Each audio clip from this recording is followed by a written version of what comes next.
நம்மை காண்கிற தேவனாகிய இயேசுவின் இனிதான நாமத்தினால் உங்களை வாழ்த்துகிறேன். இந்த நாள் நம்முடைய ஆவிக்குரிய சிந்தனைக்காக ஆதியாகமம் 16 அதிகாரம் 13 வசனத்தை நான் வாசிக்கிறேன்.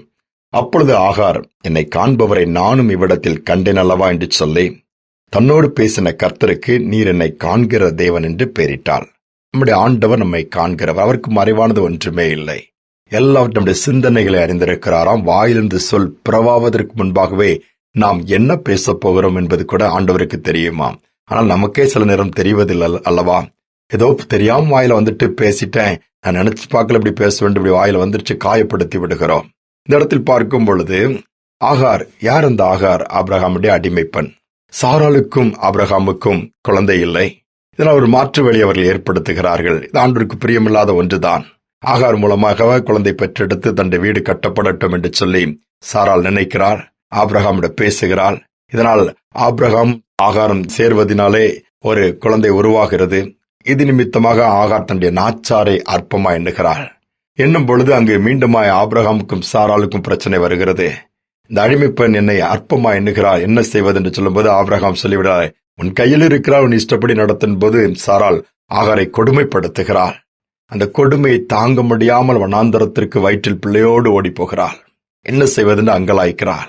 தத்தளித்துக் கொண்டிருக்கும் பொழுது கர்த்தர் ஆகாரை நினைவு கூறுகிறார். அந்த இடத்துல பார்த்து பேசுகிறார். பேசிவிட்டு திரும்பி போ, நாச்சியாரோடு போய் அடங்கியிரு, உன்னிடத்தில் பிறக்கிற குழந்தை ஒரு பெரிய ஜாதியாய் மாறுவான், அவனை நான் ஆசீர்வதிப்பேன் என்று சொல்லி பல காரியங்கள் அந்த குழந்தை குறித்து அவன் எப்படிப்பட்டவனாயிருப்பான் என்று சொல்லி அவனுக்கு இஸ்மவேல் என்று பெயரிடு, அவன் துஷ்டனாக இருப்பான், அவனுக்குடைய கரங்கள் இப்படி இருக்கும், பல விதத்தில் பல காரியங்களை பேசுகிறார்.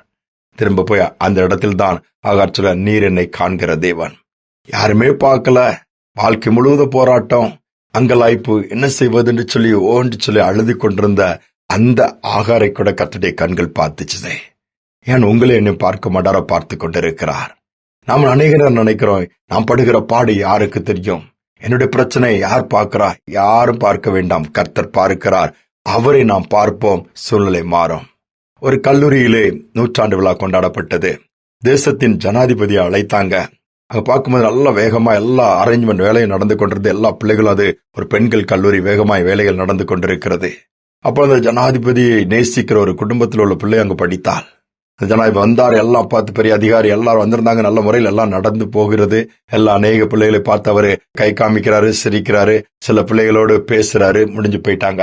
போன உடனே இந்த ஒரு பிள்ளை அதுல ரொம்ப ஏங்கி அழுது கொண்டிருக்குது. என்னன்னு சொல்லி எல்லாரும் ஆறுதல் படுதுன்னா கேட்கவே இல்லை. அப்போ ஒரு ஆசிரியை வந்து, ஏமா அல்றா? இல்ல மிஸ், அவங்க ஜனாதிபதி என்னை பார்க்கவே இல்லை. நீ பாத்தியா? நான் பார்த்தேன், ஆனா அவருடைய கண் என்னை பார்க்கவே இல்லை. அப்போ ரொம்ப அல்றாவளா, சமாதானப்படுத்தவே இல்லை. அதுக்கப்புறம் சொன்னாங்களா, அவருடைய கண்கள் சில பேரை பார்த்து சில பேர்கிட்ட தான் பேச முடியும், அவரும் மனிதன் தானே.